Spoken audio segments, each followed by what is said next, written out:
أهلا وسهلا ومرحبا بالجميع سوري هذا وايهي عاوة عن قاضي لنا كلمة عصب وحين نقول مركا كلمة خطر وفعل خطر فعل كاس بين نقول أو كسو دعي أي نقول دعي كسو دعي وايهي aan marka jumlo geliyo tusaale aan iraahdo fikrad baa igu soo dhacday khatarat hada waa la reebayaa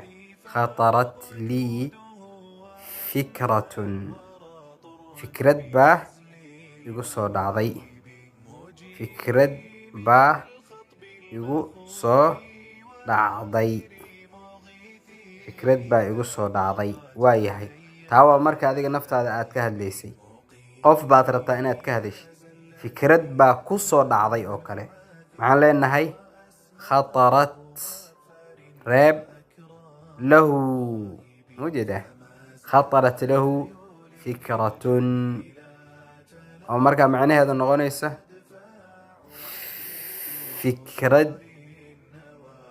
fikrad ayaa ku soo dhacday fikrad ayaa ku soo dhacday soo ma jeed fikrad ayaa ku soo dhacday waa qof kale waayahay maxaan kaloo hal jumlo oo kale aan ku darno marka khatarat lii fikratun fikrad baa igu soo dhacday khatarat lahu fikratun fikrad baa ku soo dhacday oo markaa qof kale ah aad ka hadlayso waayahay waxaan leenahay hal khatarat laka fikratun jadiida waayahay aan halkaa kala jarno kana sikino hal khatarat laka fikratun jadiida oo markaa macnaheedu ay tahay ma kugu soo dhacday fikrad cusub ma kugu soo dhacday fikrad hadda baasha isku toosanta ma kugu soo dhacday fikrad cusub